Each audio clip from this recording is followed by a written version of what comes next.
Always have Ed sit in front of his crate before you allow him to go in.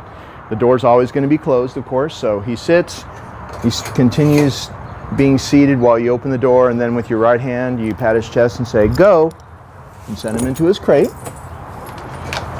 And I kind of helped him along because he's Mr. Slow Motion Ed, and then make sure that he's inside his crate.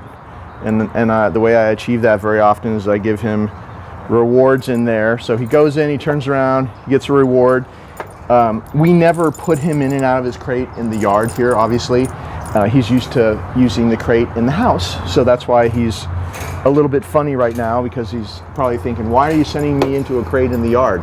But we just wanted a big open space to shoot this, so that's why we're doing this in the yard. But it's new for Ed, so he's a little bit nervous about it. But it's still the same no matter where the crate is. You have him sit, you open the door, you send him in, he turns around to face you, he gets a reward, you take off the prong collar that we're using, and I just hang it on the door like this. And then as we've talked about before, here he's been with us 6 weeks or so. He sleeps every night in the crate. His routine is throughout the day to come in and out of the crate constantly, always the same way. He sits, we open the door, we allow him in, and then we take off his stuff, put it on the door, close the door.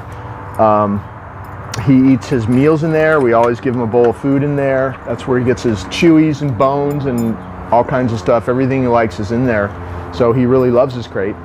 And therefore, if you control the boundary in and out of his crate, it makes you more important, and he's way more likely to take you seriously in other areas of the training as well, because you control his access in and out of his den. This is basically his den.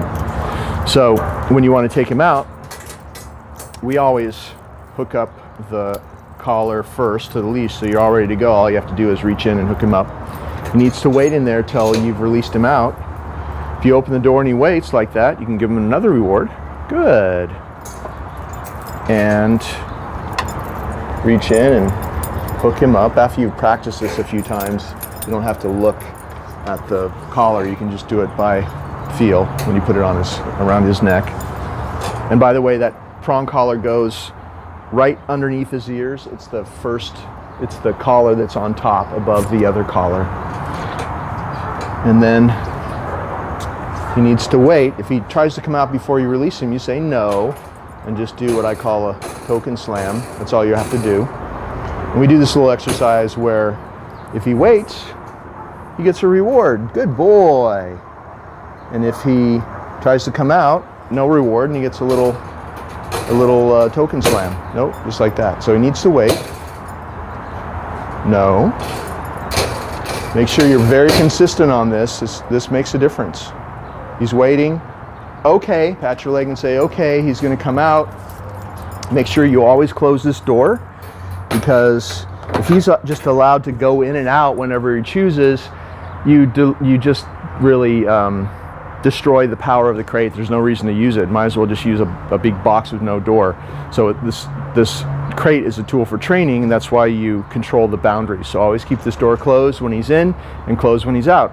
And if we're taking him out, we would walk him to the door and have him sit, and then take him out and have him sit again and release him.